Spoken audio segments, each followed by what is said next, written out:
So, welcome, Arthur. Good to be here. Yes. So, welcome to Leading Ladies. It's a Thank you. podcast. We are here. We are here to empower women worldwide, and sometimes gentlemen, with thought-provoking content. I am your host, Renee Paige. Today, this evening, we have Arthur Bonner. So, let me tell you a little bit about Arthur. Welcome, Arthur. Thank you for the thank you for being patient with the technical difficulties. Oh, no problem. No problem. I I'm give you. not good at that stuff either. So I would have been stumbling and fumbling. So So you know that I'm not even good with taking pictures on my phone. So let me just get into your bio. Author graduated from the University of Southern Mississippi, majored in film studies. This year marks Author's 20th year in the film industry. He has produced for Sony, oh my yeah, God, Universal Studios, okay, Fox, okay, Lionsgate, CBS. I mean, it's a plethora of studios that you produce for, as well as independent studio. Is that correct? correct. You're Correct. right on. Yeah, So, in addition, author is a showrunner. Wow. And a screenwriter.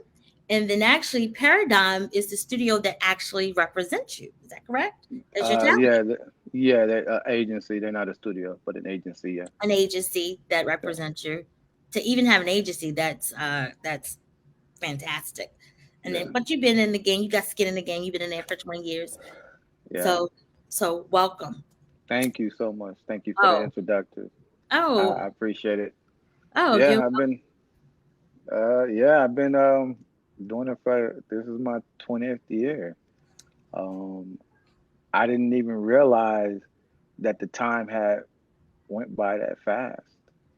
You Mm, know, I still remember walking on the first film set. So to be here now is I mean, it's nothing but a blessing. it is to do something that you enjoy. Because if you're doing something that you enjoy, it's not work. So, Exactly. and actually, I feel honored that you're here because I remember you always said that you don't do interviews. Is that correct? That's correct. I do not do interviews. I'm a bit of an introvert at times, so I can easily slip into just, being in my own little world and not, I'll take time to give people information privately Okay. or when I'm at work. But as far as interviews, no, I normally don't do I feel honored. I them. feel honored. Like I said, 20 years. I figured this is a time to start talking more about what I do and who I am and my journey. And so when you asked me, I immediately said, yeah. If I'd have thought about it, I know me. I probably would have been. I probably would have passed on it. Okay. But when I answered immediately, I knew it was time for me to start doing those interviews. Well, thank you. Like I said, I feel honored that you're here and, hosting this. I'm excited. And just getting into hosting it and I'm excited about it. And I have fun and I'm a talker anyway. So why Right. not? Uh, Right. so Well, look, let's I'm here. I'm an open book. So let's go. let's I'm get ready. in because I know viewers that are out there wants to know what you do and to get some information. So that's what this podcast is about: leading ladies, empowering other leading ladies, and then recognizing leading gentlemen. Because you all have information to provide that Yeah. leading women can benefit in the film industry as well as entrepreneurs. And it's so this is just the perfect format and just the perfect segue for us to talk about it. So let's get into some rapid fire questions Okay. just to get in and loosen up. Okay. So I think you and I was around each other one day, I think Hmm. with Mark and Crystal. Yeah. You're going to appreciate this. Are you an iPhone or Android guy? Oh, I'm an iPhone all day. Oh my, okay. All day.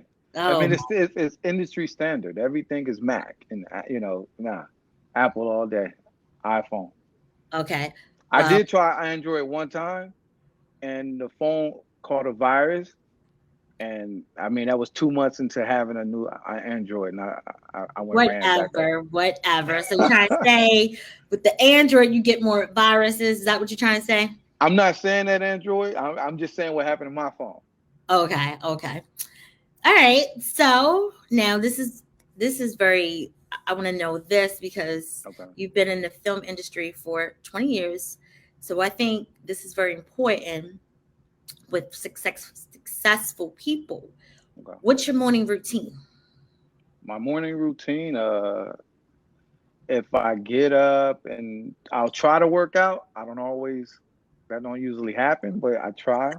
So my morning routine is usually I'll wake up. I'll pray. I'll fix me a couple of eggs, hard-boiled eggs or scrambled eggs, and then I'll go from there to immediately writing. I'm either writing or in meetings all day. So I'll start writing or I'll wake up, do all the things I just named listed, and then I'll go right into meetings. And if it's not the meetings, it's writing, and vice versa. But that's like my day every day. Monday through Friday or 7 days a week? Monday through Friday, Saturday and Sunday, I try not to work, especially Sundays. Um, you need time to reset, and rejuvenate. If you don't take that time, I done seen a lot of people crash and burn in this business. Yeah.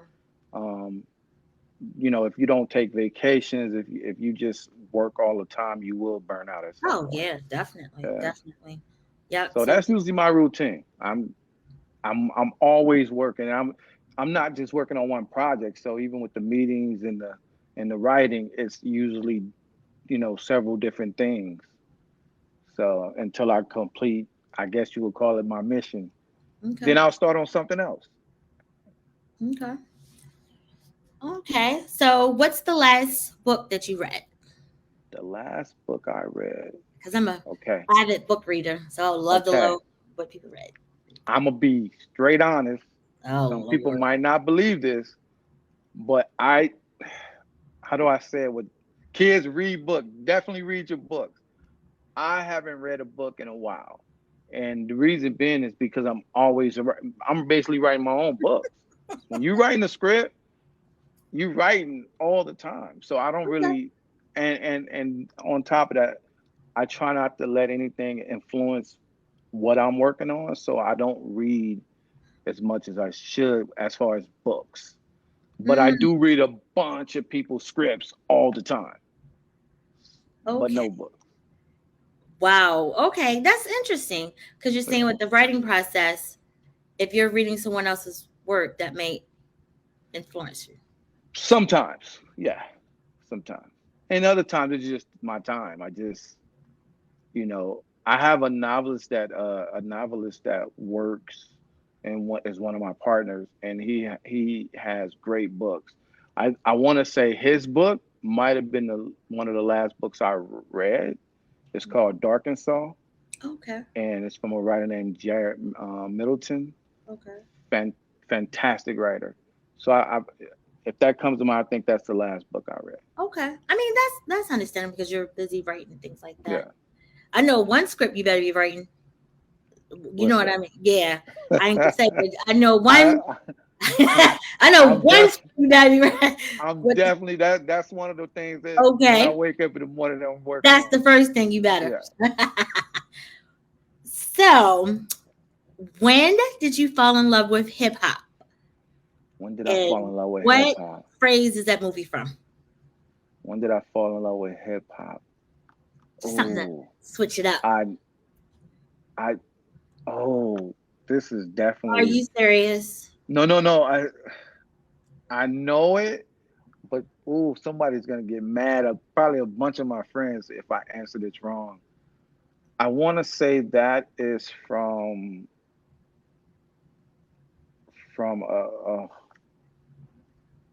is it from don't wait I ain't telling. I want You've been in the industry for 20 years. You just should just. you understand? I watched a lot of movies. Okay, it's from I want to it's not I know I'm wrong. I know I'm wrong right now. but it just will not move over if I can think about what it really is. I'm gonna say Love Jones, but I know that's wrong. It is wrong. I know that. I know, but it wouldn't until I got that out. I couldn't think about the other thing. What is it? Was it brown sugar? Tay Diggs. Mm-hmm. And was it what is her name? Uh, Sanaa Lathan. Sanaa Lathan. Yeah, Oh my great goodness. actress. Great Hope you're actress. not. I hope you're not good friends with them and meeting up with them this weekend because they gonna be like, they gonna No, be I'm like, good. bro. Thank God. Whew. You have me on the hot seat there.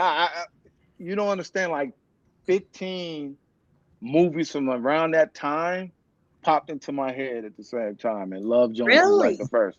Yeah, Okay. yeah. Okay. Tate, Normally, I would have got those answers right. really? So Yeah, big difference from what is it? Tay Diggs and Lorenz Tate. Totally different. it's Neil different, but Long, Sanaa Lathan. it's different. But they were making a big push around the same time back then. Yeah, you're right. So they had a lot of movies competing with each other at that time. That's one of my favorite movies. So Really? yes, and Oh, one of my favorite artists is Most Def. So let's just get into it. So all right. Arthur, where are you from, and tell us about yourself. Okay. I was born in Mobile, Alabama. Both my mother and father are from Mobile. Um, I was raised in Los Angeles, to be exact, Watts. So it's Watts is part of South Central LA. But back then, I don't even recall Watts being on any map. You couldn't find it on a map. They What? made sure, yeah, we What? wasn't on no maps. So yeah, I was born in Mobile. My mother moved to LA or back to LA when I was probably like a year and a half, Okay. and raised me and my sister in Watts. And then I had another brother that came and another brother that came. But at And first it was just me and my kids sister. just kept coming, and Watts. Yeah, in Watts. Yeah. When I So hear Watts, I think about the helicopters flying, and yeah, I think about Menace to Society for some yeah, reason. That's what I yeah. think I remember seeing Minister Society being filmed at my high school. I believe I was a senior at that time.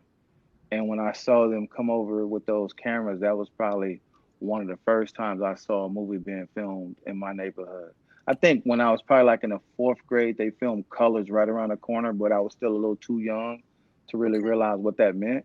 But when I saw Minister Society being filmed over there on the same streets that I was walking on, and going to school, on, that really helped inspire me to say like, oh wow, people that Wow. look like me can make a movie. Uh, Yeah. Okay. That's interesting. So, tell us about your journey and what made you choose TV and film industry as a career path. I was originally starting off at a historically black college in Mississippi called Mary Holmes College. But before I was attending Mary Holmes, I was going to a high school, like I was saying about Men's Society, called Jordan High School. Okay. And so, right during '92, they had the riots and stuff like that. So, my mother took us to Vegas. By the time we got back from Vegas, I had a phone call from Mary Holmes College, asking me, a recruiter was asking me that I want to come and, you know, attend Mary Holmes College. And I was Wow. like, I don't know nothing about that school, never heard of it. So I was a little afraid, back then it wasn't on internet.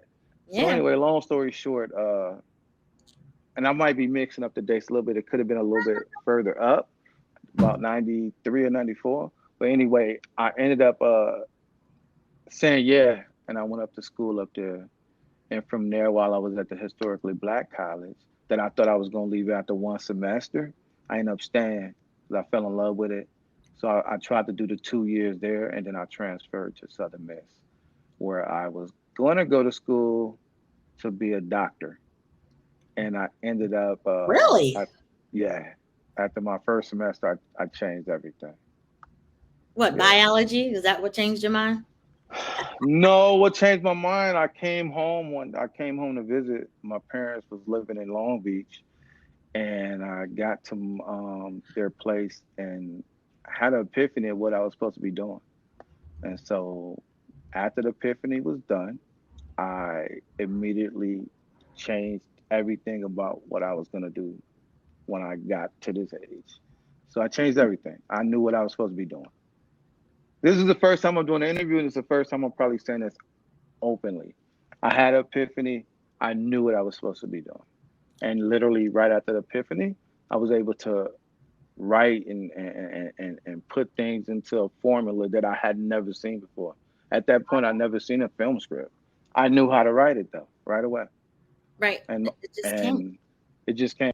It was just like a light bulb went off and I was able to write and create. And Wow. I knew what my calling was. Okay. And But then you make sense. yeah. So that's how I got to Southern Miss, and that's how I changed my major, and that's how I knew what I was supposed to be doing for the long run. Wow. And the doing it There's so. a lot of gumbo in the middle of that, but I bet it is. that's how I realized what I was supposed to be doing, Okay. and that I was highly gifted in writing. So when I went back to school to Southern Miss, I started writing at a high rate, and that's when I first learned in college that I can ghostwrite people's stuff. So I was ghostwriting the other students in film classes with me that were better at cinematography or editing, and I was hey, I'll write this. You help me with the editing, you know. So I was Honoring. ghostwriting a bunch of people's stuff, and they were getting A's from my scripts, and that's when I learned that I can ghostwrite as well. Yeah. But you kind of slowed down because I know I was like, all right, can you help me with this? You was Yeah, like, you went to Howard. I was like, yeah. He yeah, was like, didn't you write a term paper? And I was like, yeah. He was like, so you can write a script. I was like, yeah, look, I was looking at yeah. the phone. I I remember was like, telling you okay, that. but it made sense. You was Yeah, like, you can write. You was like, and you had an attitude. You was like, didn't you write a term paper at or when you was at Howard? I was like, yeah, in research paper. You was like, exactly. So you can write a script. yeah, So yeah. you It's just a encourage, format. yes, What I tell people is I can teach you the format to write in a script. The one thing that's tangible that I cannot teach you, I can show you how to unlock it, but I can't teach you if you don't have it. Is your ability to have a creative mind, your ability to dream big, your imagination. If I can't teach you how to have a large imagination, and I knew early on my imagination was big, and that's what helped me in my creative writing and process and stuff like that. You know how they say if if if your dream is tangible, if you can reach it easily, you're not dreaming big enough. I look at that as in script writing. I look yeah, at that in creating a story. So I can see something that's flat like a regular story, and I can say XYZ, dream it this big, and it might be over somebody's head. They probably can't understand why I'm saying that, but it's because I'm trying to get them to actually fully unlock their creativity, their imagination. and it can be therapeutic as well because I know I've started my journey because I have everything here, and I was Hmm. telling you stuff, and you was like, no, what is it about? Remember, Yeah. one word. What's the story? Yeah. Yeah. Like, okay. And then you was like, go back, think about it, come back to me. I was like, okay. But I appreciate it because me being a novice script writer, it helped me just sit there and focus. And then at times, next thing I know, 4 hours has gone by. Yeah. And I'm still on Yeah. scene one. Yeah. But your imagination is running wild, right? It's So running wild, yeah. but I'm gonna be honest with you. It's figuring out that what is that final draft? So that's the hold up. Sitting there clicking and like, okay, character. So that's Yeah. the biggest challenge that I have, and I love being transparent about that. What my Yeah. hiccups are. It's here, but it's just getting it when Yours the is final technical. Yeah. getting the technical, and that's Yeah. half the battle. So you have to keep practicing, keep practicing, and keep practicing. And I'm starting to get a little bit better. And sometimes I have to write it out.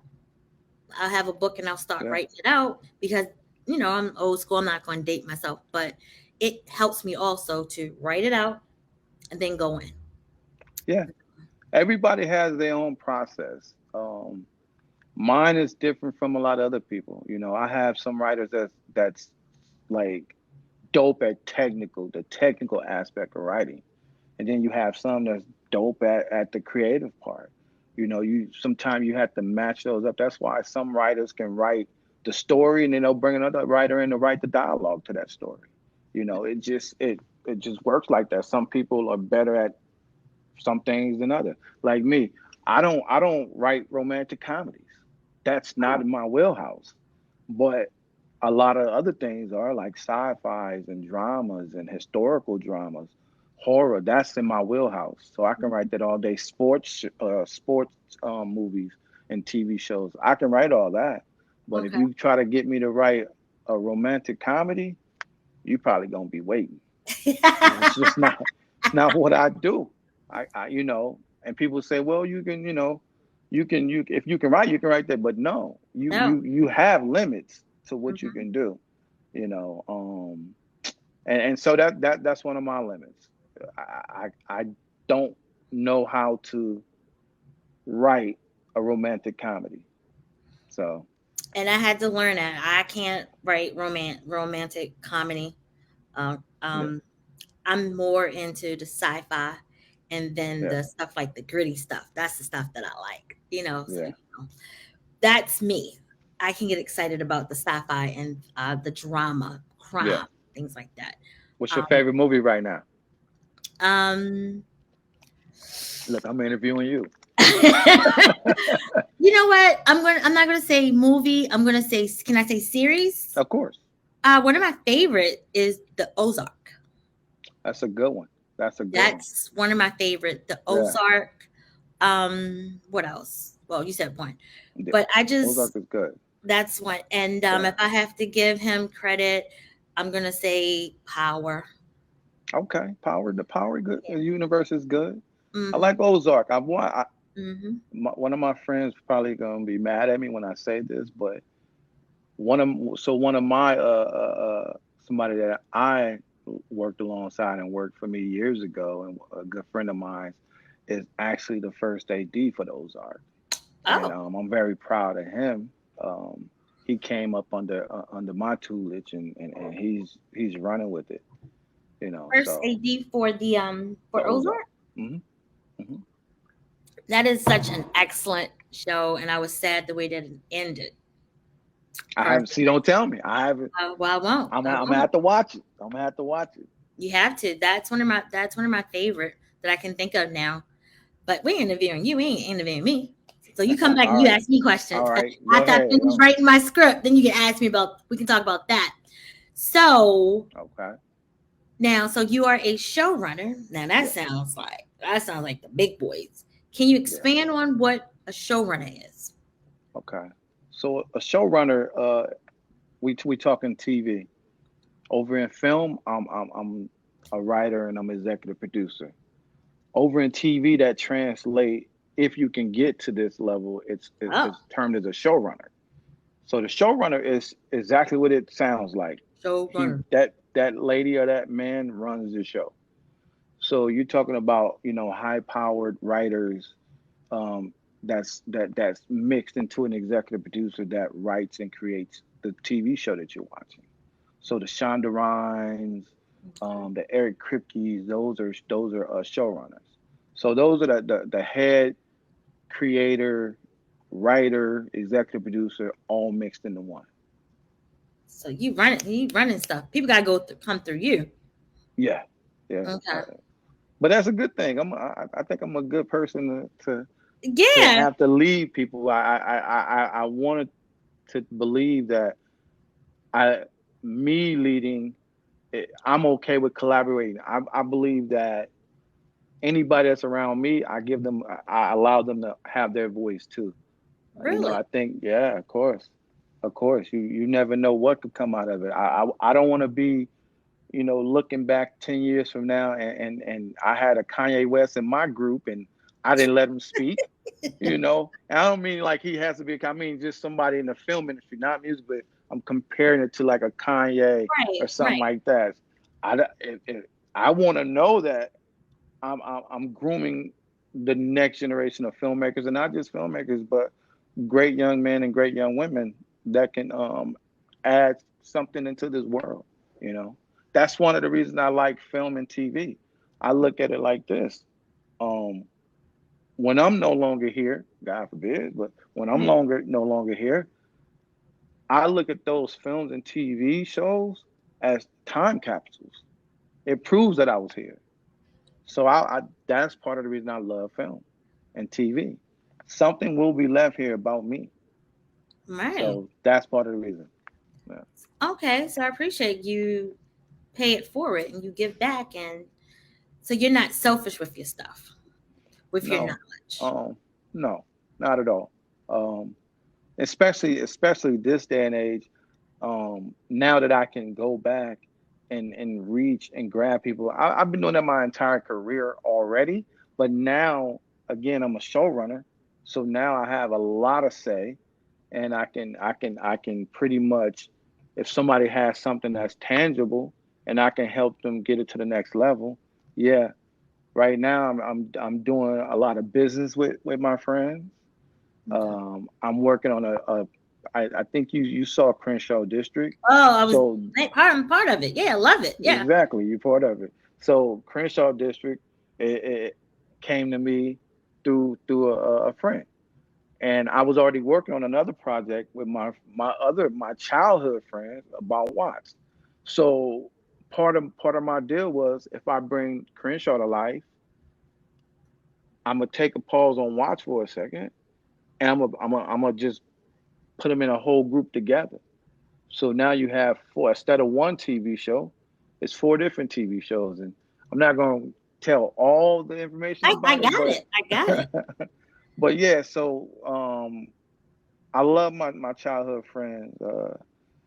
They literally, I was working on Watts, oh my goodness, maybe in 2012. And I got so busy that I set it down, and they patiently waited. I mean, they patiently waited. They didn't, hey, Arthur, when you're ready, we're ready. And so I love those guys, because I've been knowing those guys since I was probably like 5 years old, 6 years old. So I'm going back and grabbing the people that I said I would help when I got to a certain level. So yeah, I'm doing that. I just opened up a new company that you'll see a bunch of announcements about. But I opened that company up. It's called The Union, with some of my writers and my partner that's been with me for since I was in college. Okay. So that's another collab. And then part of that business that I'm doing is with another college friend as well. That went to that started off at the junior college, the historically black junior college with me. Okay. So these are things, because I feel like I'm at a level that we can all benefit from, and I wanna make sure I get other stories out. I don't want to just have my voice out there. It's other voices. So I have to give people a platform. That's honorable of you, because I know being out here in Hollywood is like, it seems like a whole secret society. Hmm. So, and it's who you know Yeah. type of Well, thing. it's definitely who you know. It's who Um, you know. So, and again, for me, it's hard. It's hard to get to a showrunner. They're elusive. They're busy. They know what they're going to be producing for the next 5 and 6 years. wow. So yeah. So when you have one that can, I still pick up phone calls with people. I still email. I still get people sending me scripts and stuff like that. Normally I would say no, but it's because, again, you never know what you might find, and who you can help. So yeah, I still take the calls and the emails. Mm, okay. That's honorable of you. And Yeah, very. Like I said, being out here in Hollywood, it's their secret society, and they, they keep it to themselves, and they climb the ladder together, Yeah, and then it's so hard to get to, like you said, a showrunner. yeah, But it is. it's just honorable that you're willing and open to help other people along the way. Yeah, yeah. It's who I've always been. I mean, I can look back on my life, and I know some people wouldn't believe this, but when I was 5, I'm the same person now. I've Oh, gotten better. I've made mistakes along the way, but I'm like who I am, the core of me, the values that I have. Those are the same values I had when I was a child. wow. Uh, And I know, like Zig Ziglar, he always says, if I'm, hopefully I'm not misquoting him, that if you can help enough people get what they need and want, you get everything that you want. So I believe that. I've always believed in that. That has always been the beacon of light that I followed. Just service of other people, giving of other people. I I mean, believe so that. sometimes I you believe get that. burnt along the way, and I know you've gotten burnt in your career, Of course, everybody right? has. But you don't But hold it again, against the next people. no, no, I don't even hold it against whoever would even think to burn me. It's it's part of life. It Yeah, it's my happens. life. I I I don't. I've never had an enemy in life or in business. So for me, my truth is I'm always willing to listen and help. That's just who I am. Um, a little bit more backstory. I grew up in the church. I'm a Mm. Christian. That doesn't mean I turn the other cheek if I get slapped. That don't mean that. But You didn't watch for a while, so you got that. yeah, yeah. But I'm a bit of a different type of guy. I when I tell people you can rarely ever see me mad about something. I don't need to be mad. I'm Yeah, usually always happy. You yeah. know, I'm a people's person. Even though I'm a bit of an introvert, I Okay. still love people. I want to see the best in people. I want and I always see things, no matter what it is, whatever situation it is that happens in my life. I always see it as a learning experience, and that doesn't mean because it's happened, that's it. Mm, It's done. It's over. Oh, I got to change my goals or my career. No, it's just a yeah, learning. It's just a learning curve for me, a learning example. So I usually always see the good in everything. yeah, and that's good. So, what is work-life balance for you? Silly question. No, it's not. Um, most people would say I work too much. Most people would say I work too much, even though I take my little breaks and have my weekends off sometime. Um, most of my career, because most of my career, I've always been working. I think I started working when I was 12 years old, Been there, not done in that. film, but I started working when I was about 12. Um, it also taught me, to work and not be lazy, and nobody's gonna give it to you. You have to get it yourself. And if you want to do it the right way, you have to walk a certain line. I've always done it the right way, you Yeah, know. But the work balance in life, I would, I don't think nobody's gonna argue with me when I say my career has probably always been outside of God and my family, my career has always been first. yeah, It's been that way. yeah. When most people are celebrating a graduation or their child turned a certain age, I was celebrating the the next movie I was able to get out. You know, I went towards a career, and other people was going towards family. You know, Okay. I mean, I can understand that because I work in the health field, and I know when my children were coming up in age, that's all that I did. It was just work, work, yeah, work, and working in health field. Holidays, most of the time, I had to work anyway. right, So I can yeah. understand. Here's the thing about this business. You're dealing with entertainment, right?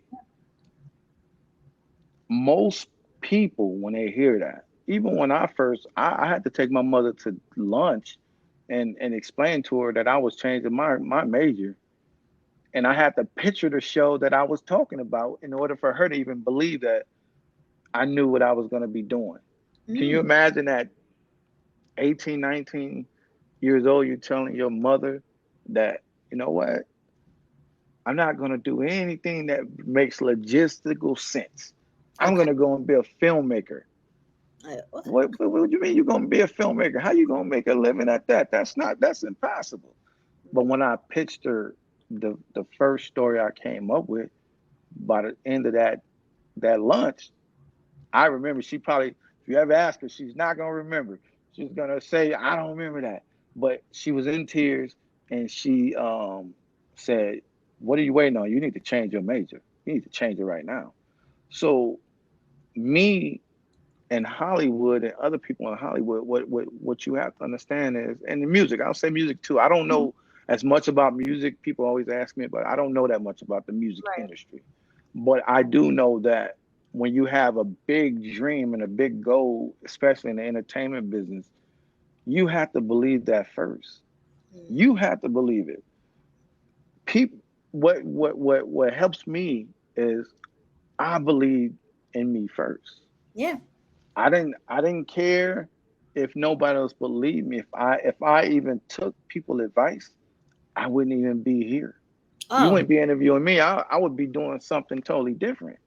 But you have to believe yourself. You're the first person that know what you're supposed to be doing. mhm, You're the first person. mhm. And I didn't do this because I thought it was going to make a lot of money.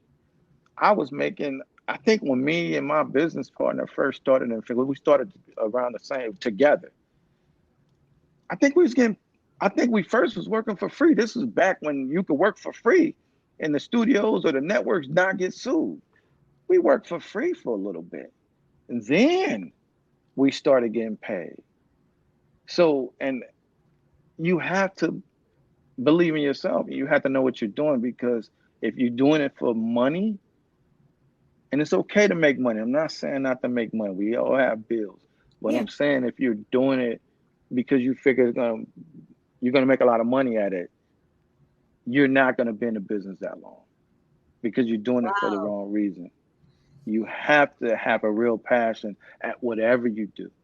Because if you don't make money for, let's say, 10 years, you're gonna have to believe you know what you're doing. You're gonna have to believe that. If you don't believe it, nobody else is gonna believe it. Nobody. Yeah. Because remember, you're gonna get a lot of doubters first, Oh, definitely. right? So the only way those doubters change their tune is seeing you continue to climb that ladder of success. Yeah. That's by the time you get to 7, 8 years and you making the amount of money that most people can't make in a year, then you have people saying, "Oh, oh," but they don't understand. You had to go through it to get there.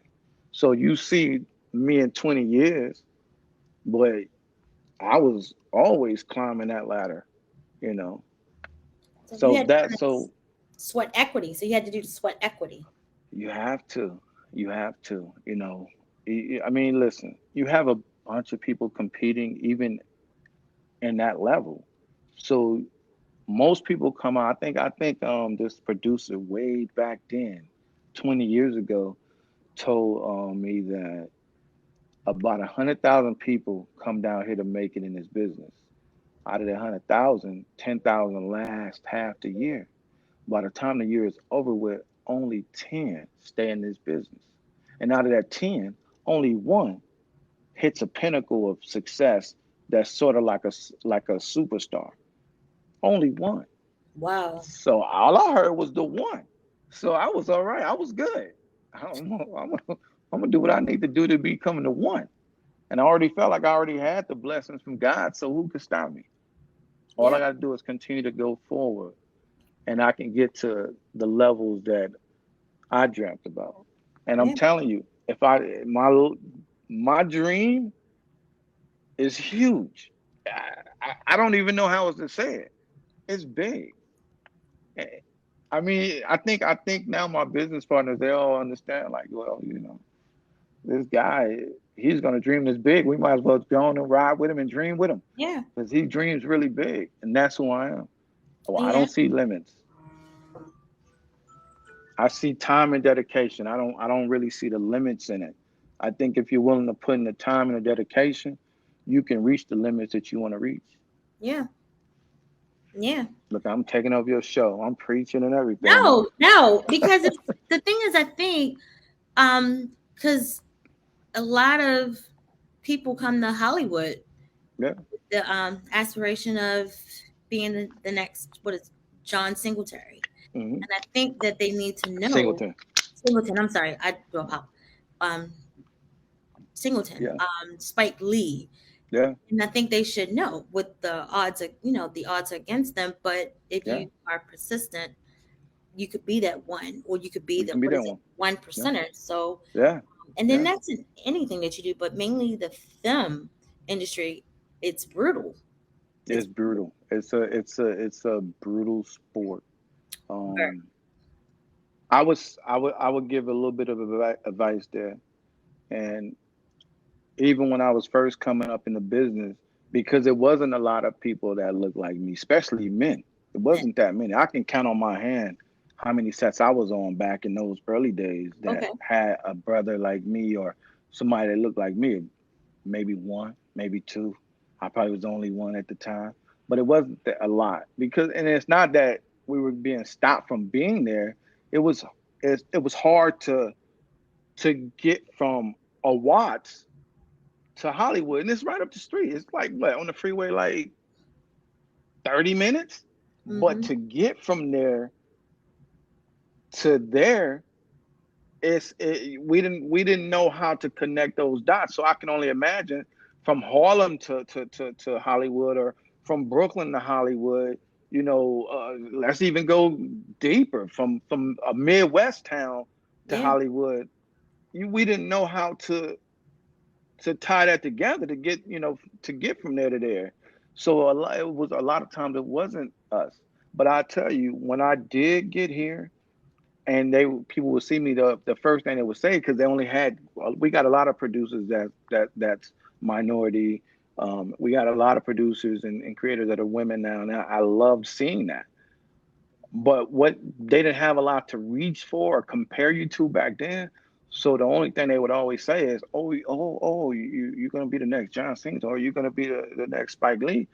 And I would always say, and this is my advice, I would always say, no, I'm the next me. Mm. I'm not the next anybody else. I'm the next me. And so when you take on that attitude, you're speaking it into existence. That Yeah. I'm not chasing nobody else's blueprint. I'm chasing me. And if I can chase who I'm supposed to be, it'll work out. Yeah. Because I can't be no John Singleton. John Singleton is a dope director. Hmm. And he passed a couple of years ago, but he was a great director. I want to be him. Yeah. I want to be me. Yeah. And You so have. that's my advice. Don't try to be anybody else. You know, be yourself because you might have a lot more to bring to the table than you Yeah. think. Yeah. So, what are the best resources that have helped you in your career? Because what were the best resources that you can? Because I know a lot of times in the film, it's like the how. How can Yeah. I get this? So, what are the best resources that you can advise The best resources I've that has helped look, you? that's helped me is, and it's not necessarily a resource. It's like, again, I'm gonna go back to your inner being, who you are innerly, because when you go to sleep, you have to deal with you. So I would say what helped me was, again, never taking defeat as that's it. That's not it. Just because I lost today or I lost temporarily, that doesn't mean I get off of what I'm trying to do. Defeat is really, to me, that's success. That means I learned something. So I'm Yeah. gonna go back and do it a little different. Instead of going up this street, I'm gonna go up that street. Mm-hmm. I just switch it off a little bit. But the resources that helped me, honestly, God, prayer. Just praying all the time, knowing that this is business. Can you hear me? Yeah. Okay, this is a tough business, but if I have a prayer life, if I have that spirituality, then I know I can get through another day. And so that's one strong resource for me. Everybody's different. I don't pretend to know what everybody's worshiping or not worshiping, but for me, that's one thing that helped me in my resources. Another was having a good family around me that bought into what I was saying 20 years ago. So that helped me, family and friends. My business partner, who's like my brother, that helped me. Having somebody that's chasing the same dream, and you can see it from their point of perspective, and he can see it from mine. That helped me. Um, that was a good resource. His family helped me tremendously when I was in school. Um, when I was in college, we had to pay for our own film stock. I was a broke, poor film student trying to come up, and I remember my business partner's father, when he bought him film stock, he would buy me film stock. Yeah, I go all the way back to the film stock era, y'all. So, but he would also send me film stock, and so I always appreciated that. So 20 something years later, I always make sure that no matter where I go, my business partner comes too. Yeah. Because his dad helped me. Yeah. Yeah. And another resource. I mean, I think that's those are the tops for me. Okay. I don't surround myself with people that don't want to do. I don't surround myself with people that can't dream. Because I one of my quotes is that I say all the time, that I came up with, is sometimes your dream can be somebody else's nightmare. Oh my God. Say it. That So right there. when you're telling them something, they can't understand how you gonna even get to that point. How you gonna do a Yeah. $100 How you film? gonna do that? So it Look, scares them. So where what you do gonna they get the do? money? Right. Look, where you gonna get the money from? Yeah, where you gonna get that from? So it Yeah. scares them. So when it scares them, they gonna put that nightmare on you. If you a person that can be you know can be doubtful, they'll put it Yeah. on you. So I don't have people around me that don't aspire or are not going after their goals and their dreams. You know, I don't. So those are things that works for me. Stand away from people that's gonna slam your dream. That's gonna figure it's Dream killers. nightmare. Yeah, Dream killers. That's what they dream call killers. them. I know a lot of those. You sit there and be like, oh, I'm gonna do this. How you gonna do that? Right. Where you Oh gonna yeah, get the money from? yeah. It's always Yeah. a logistic nightmare for them. Like, Yeah. Like what? Nah. You from Watts? I'm from Watts. I'm from Watts. Yeah. I'm I'm Or I'm you from I'm How telling you. you? Yeah. You from Baltimore? How you gonna do that? How you gonna do that? Look at you now. And so then that goes into anything you want to do. Yeah. If it's not, as long as it's not going out hurting people and stuff like Oh that, but yeah. anything that you want to do, you have to believe. Like I said again, I'm gonna go back to, you have to believe it first. Yeah. Nobody's getting behind your goals and your dreams if you can't even get behind them. Yeah. You get scared off from it. You like I'm hovering. telling you, when Yeah. God showed me what I was supposed to be doing, I'm telling you, I didn't care how I was gonna get to it. I just knew that I'm gonna go after it because he said, "This is mine. This is what I'm supposed to be Yeah. doing," and it came too naturally. I remember I asked my mother back then, "What's the difference between your talents and your gift?" Wow. And I really want to know because, we can overlook our gift because it happens. And what she taught, I'll explain what she said first. Sure. Your gift comes so naturally that it's so easy. You don't even, you're scared of it. You're like, that's too easy. That ain't what I'm supposed to be doing. That's exactly what you're supposed to be doing. Yeah. Your talent is what you learn. So I was already writing. I was writing. After the epiphany, I was writing. Right. What I did then was learn how to produce. That was taught. Yeah. I had to learn that. So that's what those years of me in the business, they couldn't teach me how to write. I was already doing that. Okay. So I put them together. When I was able to put them together, that's the result of how I put it together and the show running and stuff like that. But I've been every type of producer you can be. I've been associate producer, line producer, assistant producer. I've been a production coordinator, production manager. I've been all that. You started here and then climbed your way up. Yeah. I worked in the makeup department, the wardrobe department. Really? Yeah. You worked in the makeup department. I'm telling you, I drove trucks. I did transport. I did all that, security. I did it all in the business. All that. I could not imagine you were actually in the makeup department. I was in the makeup department. Hair? I minored in theater. Okay. So I had to learn makeup. So I know how to apply makeup and all that. Special effects makeup. I know how to do that. Wow. I mean, I'm rusty now, but I used to, yeah. Wow. And that's probably what made you a good producer as well as a good writer, because you had your hands in it. You were doing it. Yeah. When I worked for Tony and Wrigley Scott, I asked them, what makes them unique, because they was in the top 10 of directors at that time. Mm-hmm. I said, what makes you unique to the other directors? And they told me, hey man, we did everything. Yeah. They told me we did the makeup, we did hair, we did wardrobe. And when I heard them saying all this stuff, I was like, well, who am I not to learn all that stuff? And they told me, you'll make a better producer because you'll know what most people's jobs are on your set. Mm-hmm. Yeah. So I did everything. And I don't mean like once. I did everything more, like a lot. I tried to master all of it.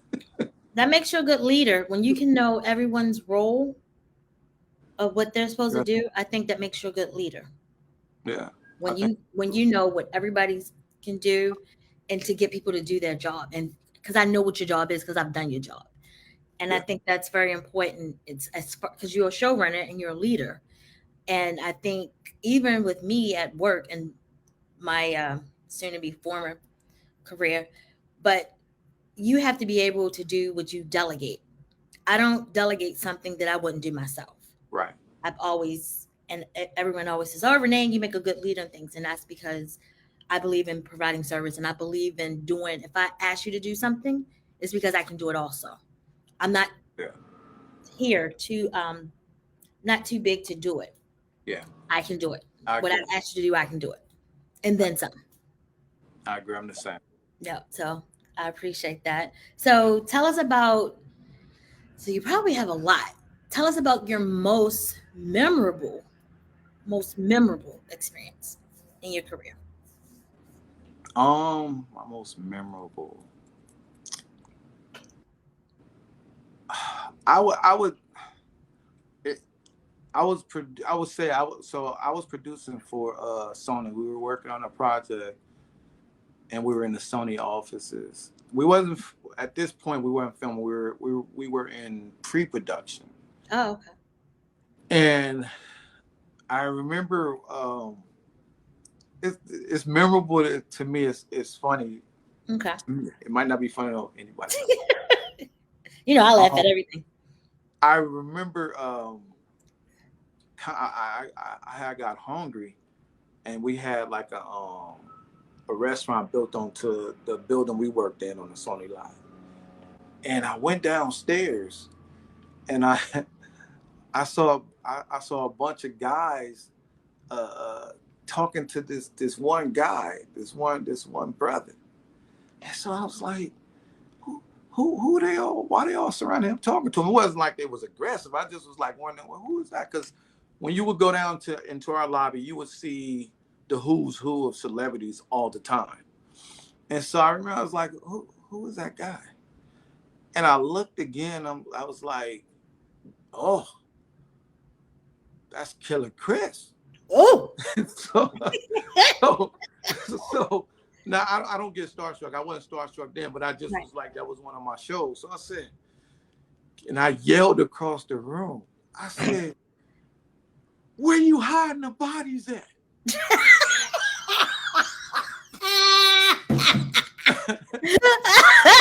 When I tell you, all those Caucasian men looked at me like, oh Lord, what's about to happen here? And they were looking at him like, oh God, is it finna go down? He looks at me because only me and him got the joke. He Right. looked and he's like, he just started cracking up, and we went over there and started talking. Been one of my good friends since then. But literally, it was the craziest situation ever because I mean, security was getting up. They didn't know what was going on. And he cracked up and the tension left the room. And we walked over and talked to each other, man, and just been talking ever since. Which, by the way, his new show is getting ready to air tomorrow. Okay. Yes, it's called The Old Man. Oh, okay. On Hulu and FX. And I remember a couple of years ago, he was out here filming some of the scenes. And every time we were either in he's from Brooklyn. So anytime I'm there, or he's here, we always try to catch up with each other. So I remember him being here and he called me. And I went over to hang out and he was pitching me on the show. And he was like, hey, this the show. So I haven't seen it, but his pitch made me believe this is the show. So y'all, whoever's listening, make sure y'all watch The Old Man. My guy name is Binga. Oh my. Yeah. The Wire. The Wire. Chris. That's why I said, where you hiding the bodies at? Oh, yes. Oh, my goodness. Chris from The Wire. That was actually, I think I told you because, and I can quote it because 50 Cent put it on his Instagram. Yeah. That he was looking for Benga to do something, and I believe Power, I think. So 50 Cent, I said it, I quoted you. But and then you need to go through, so 50 Cent need to come through you. No. He don't need to come through me. I'm joking. He has his own agents and managers. I'm joking. I'm just talking crap. No, but yes, but he was Chris, him and Snoop, who's originally from Baltimore. Right. And that was like, Chris was just the man. And just like, he's such a dope actor. Really, really great guy. Very highly intelligent. Oh, definitely. But and a great producer as well. Yeah, he's a really good producer. Really good producer. Yeah. What made you say that? Did it just something that came?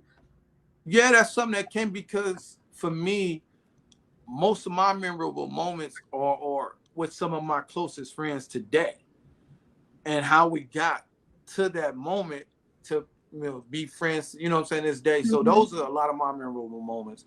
I don't, like I said, I'm with celebrities. Those wouldn't necessarily be my memorable moments or working on a certain set, but sometimes it was the weirdness of how I met somebody that became a really man, that was friend. Weird. Yeah. And I was surprised you even did that. Hey, back then was a different time. It was a different time back then. You could say some stuff like that. I wouldn't say it now. Oh, no. So what film or TV show do you have in development now? Ooh, which one? Oh, my God. When people ask me that, it's hard to say, because if I really said a number again, remember I dream big. And what's in development? What do you like? What's in development? Yeah. I would say about 17 different shows. Mm-hmm. I'll explain a little bit. So Sure.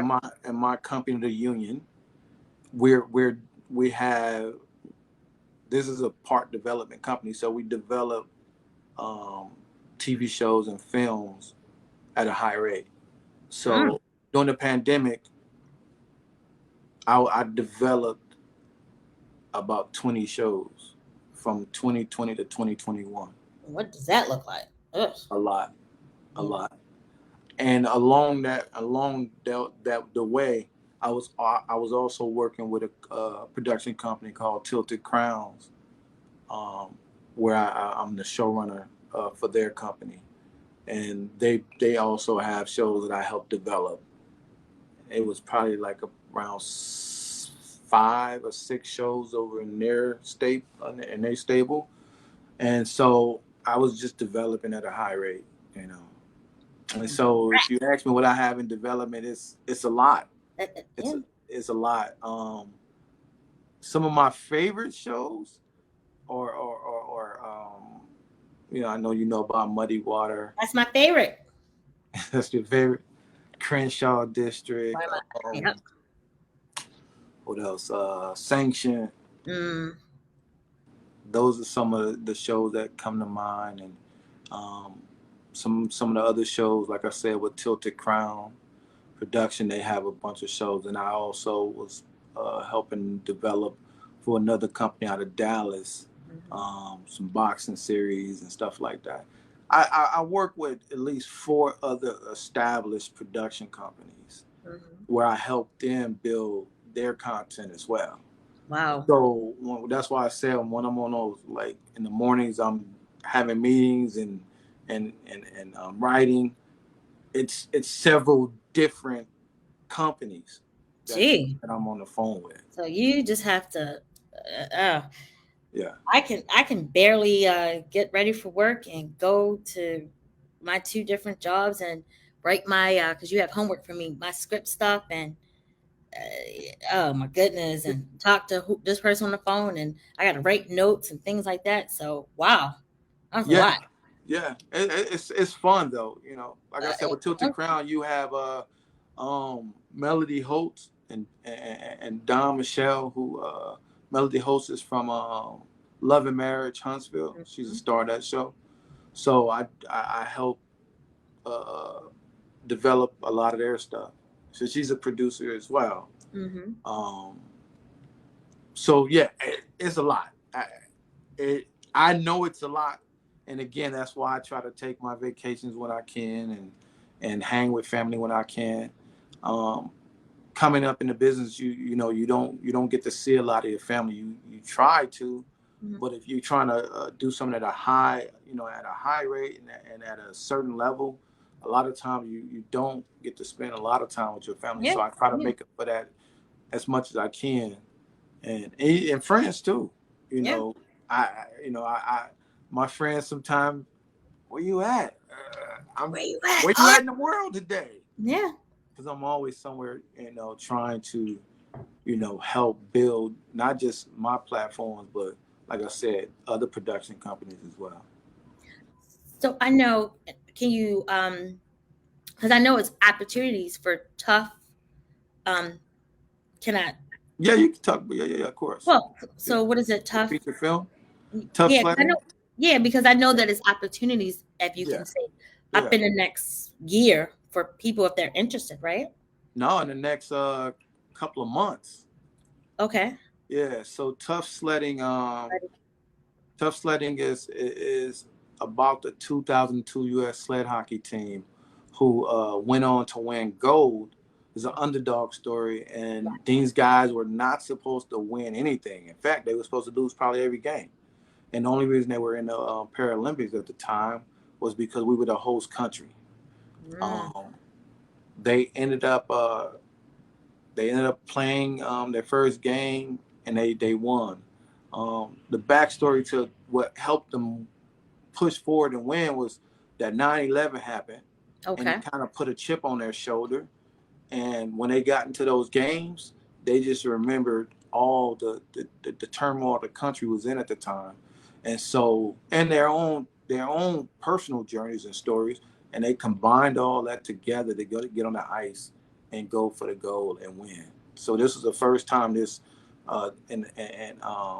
their history, the history of this sport, that they won gold. Now everybody after them has been winning, but they were the first.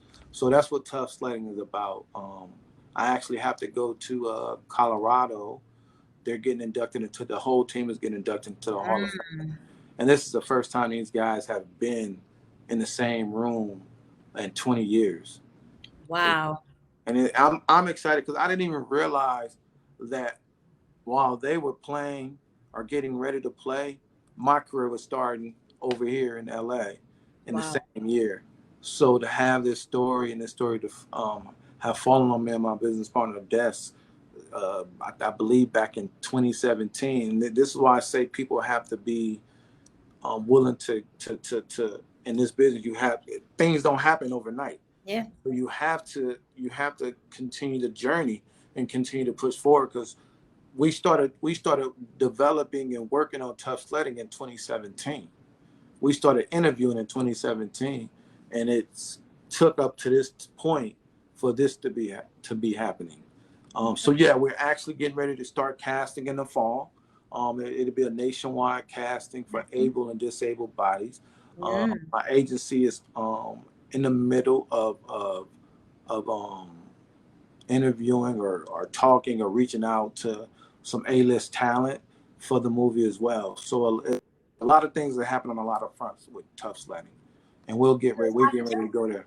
Yeah, it's a lot of opportunities. So any aspiring actress or actor out there, or established actor or actress, a lot of information will start coming out about tough sledding, and it'll be the first this will be a full inclusive movie.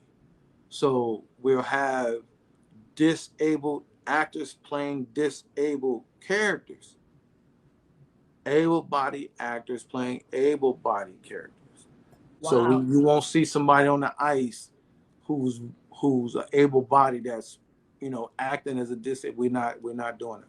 These will be disabled actors on the ice and in the story having leading roles, and the able-bodied, like the coaches and stuff like that, they'll be able-bodied. Wow.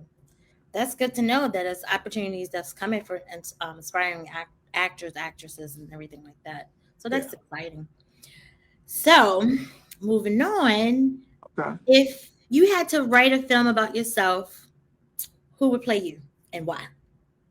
Ooh, I have to write a film about myself. Who would I?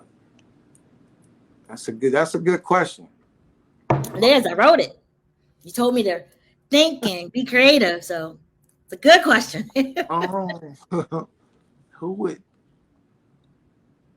would play me? Oh, make somebody's day.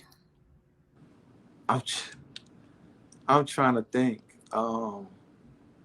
I mean, if I lost about 30 pounds, I would say Michael B. Jordan or something like that. Really? I was thinking more of, to be honest with you, and I just think he's a dope actor. I was thinking more of Cuba. Was it Cuba Gooding Jr.? Cuba. I like Cuba. I would definitely go for that too. Okay. I would definitely be okay with that.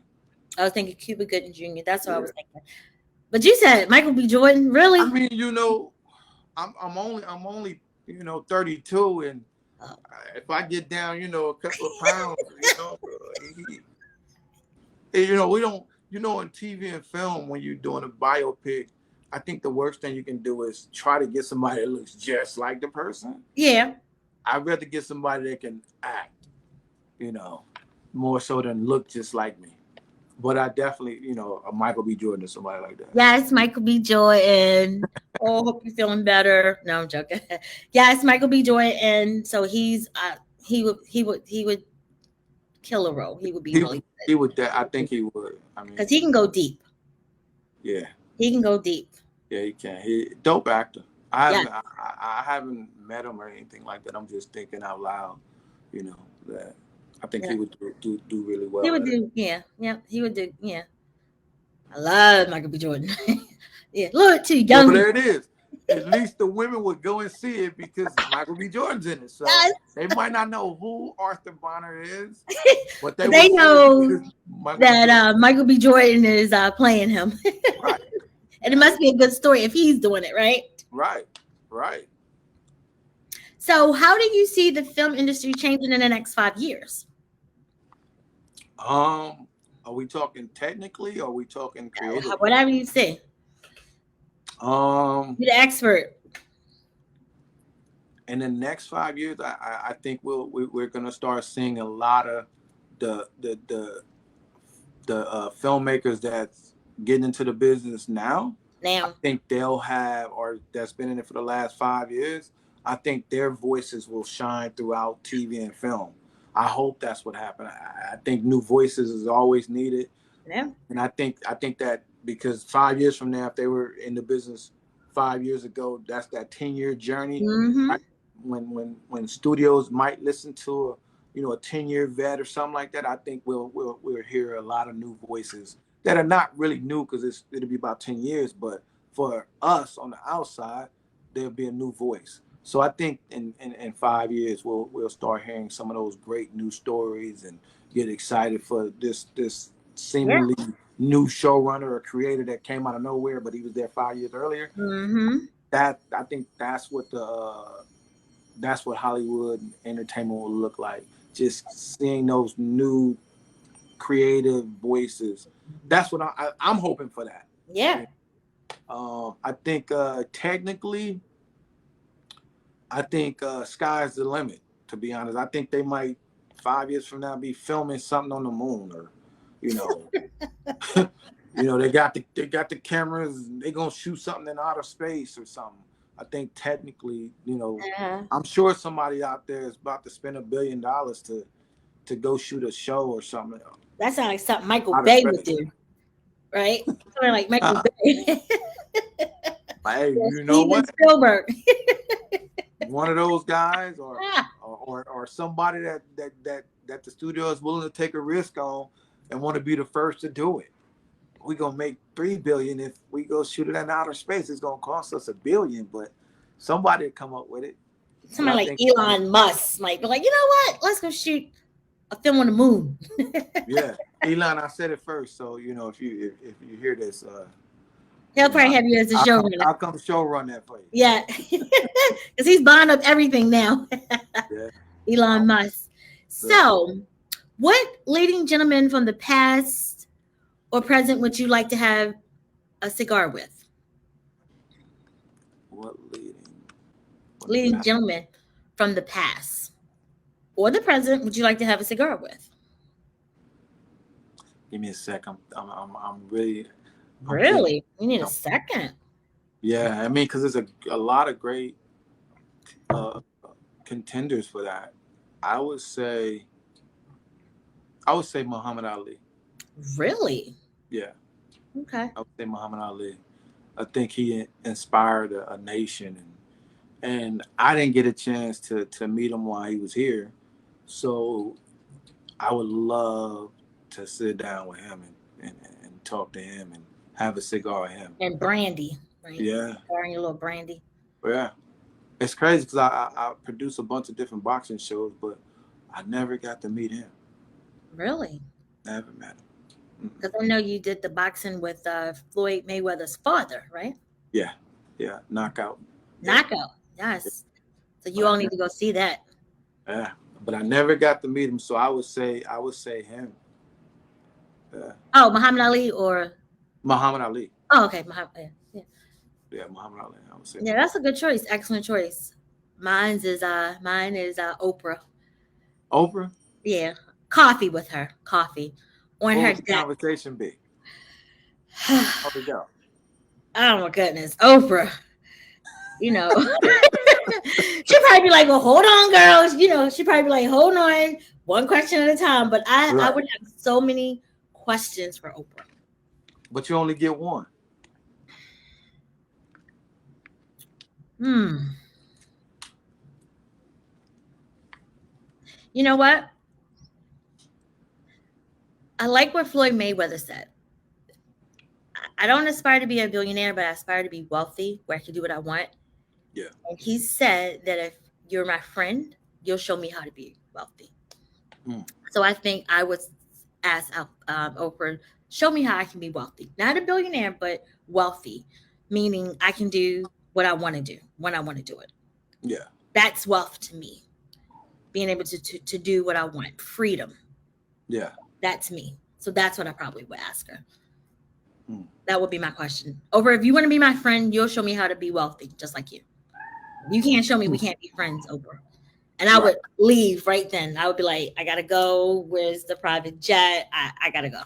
So I think that's what I would do. That's the question because wealth to me is being able to do what I want to do. Yeah. And spend time with my family. That's wealth. Gotcha. What happened? Somebody saying, hurry up. Oh, me? No, you keep looking. Oh, no. I'm joking. So, I know we've been here for a while. I'm sorry, because this is so interesting. And this is how we talk. I'm in no rush. If you have more questions, ask them. I do. Okay, so if you could time travel in the past, what would you tell your younger self?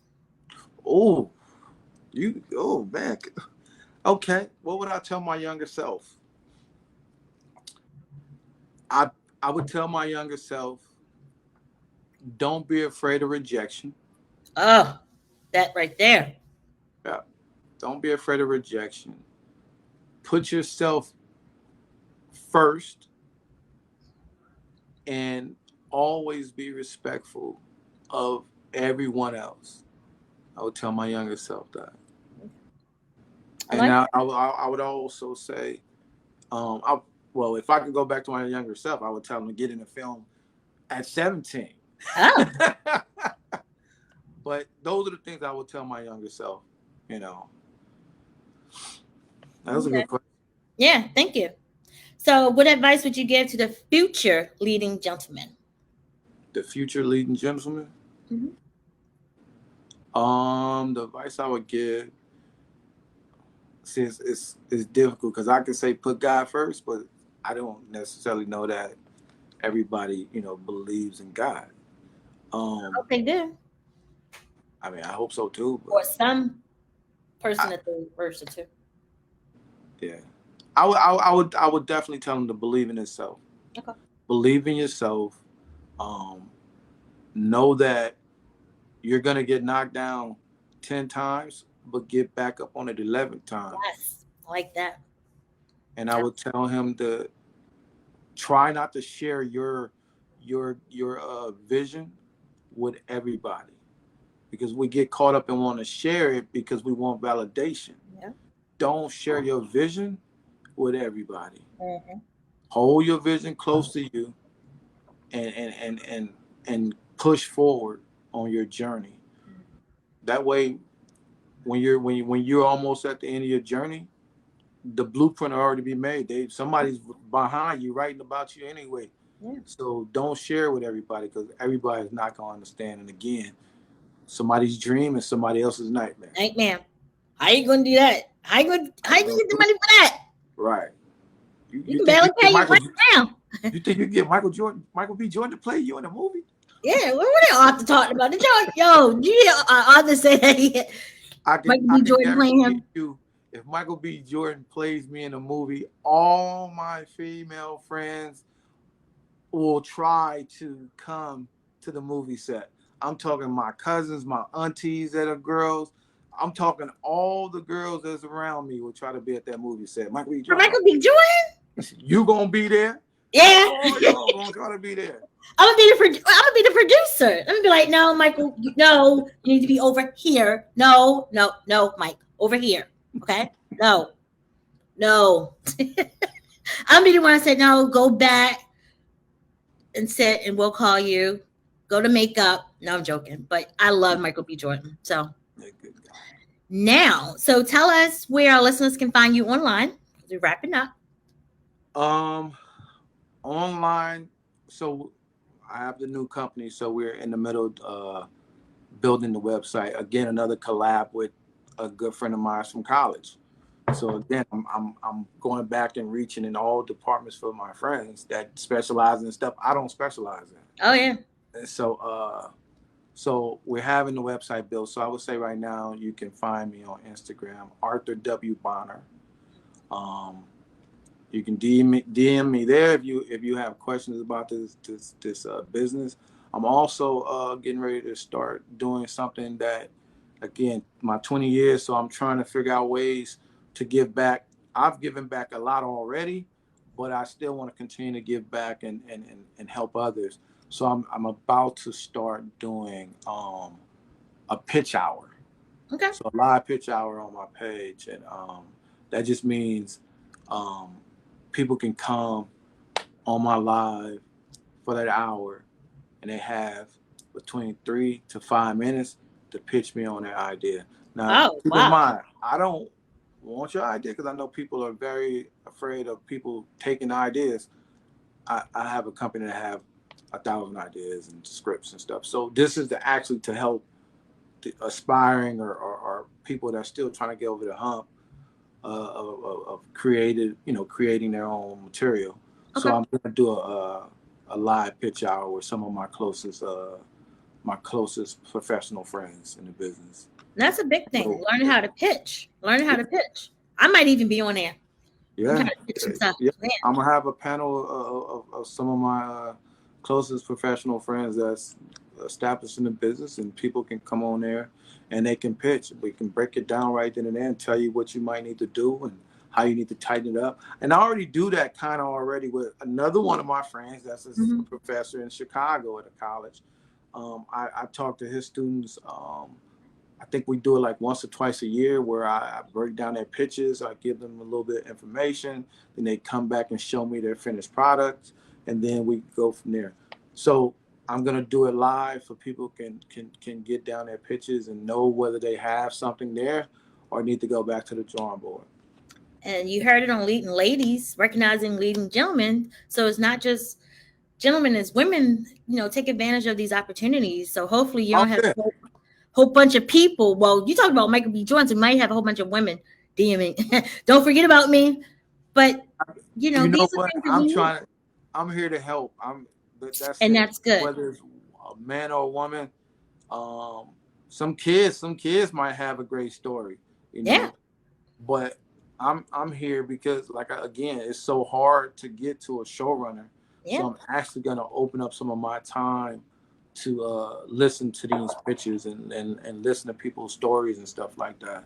That's honorable. And see where I can help them at, or again, it might not be for me. Maybe I don't see their vision, and maybe they'll have to go elsewhere. But I'm at least opening up that platform for people to be able to talk about their story. And I've heard it firsthand. I can say it. I'll say, Arthur, look at this. Arthur be like, I'm not looking at it. Take it back. Come back to me when you get together. Yeah. No, Renee, go deeper. So I can tell you all that he will read it and say, no, go back, look at it, fix it. So you're going to have to dig deep and you have to go back. But I appreciate the fact that you look at it and tell me to go look at it again and go a little bit more deeper. So I appreciate that. And I just want to tell the viewers that are listening to this, take advantage of these opportunities. You heard it on Leading Ladies, Arthur Bonner. So take advantage, DM him. So, he has the resources. He is an expert. He's considered an expert. Like I'm a novice, Arthur's considered an expert because he's been doing it for 20 years. So reach out, DM him. And then when a website come out, go to the website, follow him. That's the biggest thing. Follow him so you can get information about tough sledding. So if you want to be a part of that. So you got the information from Leading Ladies. So one last question, because I know that you're busy and I appreciate your time. And I got to go to work tonight. I'm joking. But one last question. What is your favorite podcast? My favorite podcast? Leading Ladies. Yes. Leading Ladies. Leading Ladies. Yes. So I'm so excited. I like what y'all doing. I like that y'all celebrate women. I think it needs to be a lot more of that. Not sexualizing, really celebrating women. Mm-hmm. I think that's important. So Leading Ladies by far. Well, thank you. And we recognize you as a leading gentleman because we work in tandem in this Yeah, business. So, and hopefully leading ladies out there will look at Arthur Butler and get information and reach out, especially those that are in the film industry or aspiring to write. yeah, So, we're here to provide resources that we have to share the knowledge. yeah. And You and know, and and listen, I'm here doing the interview again. I tell people, and I'm telling you, I collab, and I like to do that. Um, I wouldn't also be here if it wasn't for a group of other filmmakers that work alongside me, like the Mark Buddingtons, yeah, the Choke No Jokes, the Stephen yes, Marcanos, the Don Michelle's, and yeah, and and Melody Holtz, and of course my closest guys who works in my company, our company. I'm gonna say our company because it's just not mine. There's Yaron Kaplan and Jared Middleton and Max Cusher. Now all these people help keep me grounded, mm-hmm. but I can call them. And also you're someone that helps. Thank you. And so these are people, and I have some personal close producers that's with me all the way. Um, so those are the people that I'm close to, the bingers, and Yeah. I wouldn't be here talking about these things if some of them didn't. When I call up Mark is gonna film for me. You Oh, Mark is a beast. know. I was So like, I didn't. We were on that one set, and just Mark is he's a beast. Mark Buddington. So yeah, he's just as a director, as a yeah, videographer, like what he did with the Crenshaw district. He took your vision and put it on the screen. yeah, And like yeah, like with me, I could call Mark and Mark be like, no, you know how Mark is. yeah, Tell me about your character. Why yeah. are you in love with this character? So Mark Buddington, he's a beast. He's good Yeah. at what he does. He's really good. He's So really he good. needs more credit. Yeah. He needs to come on here, but Mark is too busy. He's probably directing something right now. So, but Mark's my boy. I Some of love Mark. those And directors, actually, some of those names you can look them up. They're yes, dope directors. The Chokes, the Marks, yes, there's producers in that list I just gave you guys. If you guys want to know more about me, hit Don Michelle up. You know, yep, these are people that, again, and Yaron, I can't do nothing without him. Like I said, that's my brother. yeah, So he's gonna make sure if I'm doing it, he better be doing it too. yes. So But those are the people that help me in this journey right here. And so I'm happy for them too, because each one of them I just named, they have their own successes. yep, And I'm happy for them. And those are people I can sit down and talk to, and we can talk about bigger and brighter things along yep, the way in the future. yep. So I'm excited. So Arthur, I want to thank you for being our leading gentleman. Our first leading gentleman, and actually this week. And we hope this conversation was enlightening to our audience as it was to me. And I want to thank you. Every time you and I talk, I learn so much. And then also, you're my mentor, my coach. So I want to thank you again.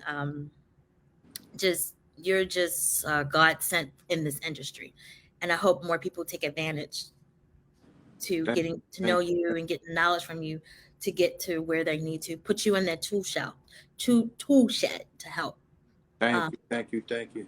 so And once you get before I forget, my other strongest producer, Kim Westline, she's dope too. So again, yes, another woman. yes. Oh my So god, I think I had the pleasure of working with her on one of the yeah, scenes. yeah. So And yeah, she's a beast. Yes, listen, I want the women to win, especially in this business. So if I yes. can help in any way, I'm always there. I think like a Kim, she'll surpass me at some point. She Yeah, I took think all so the too. knowledge and she's moving Yeah, fast. I think so too, Arthur. She will. Because she just took over that set. I was like, okay, okay. Yeah. Hey, they So don't listen. They don't listen to me on sets no more. they they listen to her. So, Hey, yep. So but she's really good. yeah, So I had a pleasure everybody likes meeting to her. work with her, and I'm happy to see that. I'm always happy to see the people that came up under me find their own footing, and Yep. that can surpass me at what they do. I'm gonna stay here and tell the stories, build stories. But if you're a better producer at it this way, I'm rooting for you. If you're a better first AD that way, I'm rooting for you. I want everybody To win. to win. Yeah. And you don't see that a lot in this No. industry. So I want to thank you again. I want to thank everyone for tuning in and joining us this week. Now, next week, we have a leading lady for next week's live. Her name is Crystal L. Bass. So you know Crystal. I know Crystal. Crystal, what's up? How you doing? Yeah, so she'll be here Oh, next week. And Crystal. actually, yes, she's going to be speaking on the topic of post-traumatic stress syndrome. Oh wow. So I think that's a good topic that needs to be talked about. And so she's the perfect person to give insight to post-traumatic stress syndrome. So please tune in for that. And I want to thank everyone again for tuning in, for leading ladies, recognizing leading gentlemen. Again, thank you. I can call you Art. Thank you, Art. Yeah. Yeah. I want everyone to have a good evening. So a blessed evening. Thank you. Thank y'all for tuning in. I appreciate anybody that came and listened. I hope I said something that can help. I hope that you guys continue to push towards your dream, whatever that is. But remember, keep this in mind. Do not share it with everybody, because your dream is somebody else's nightmare. Yeah.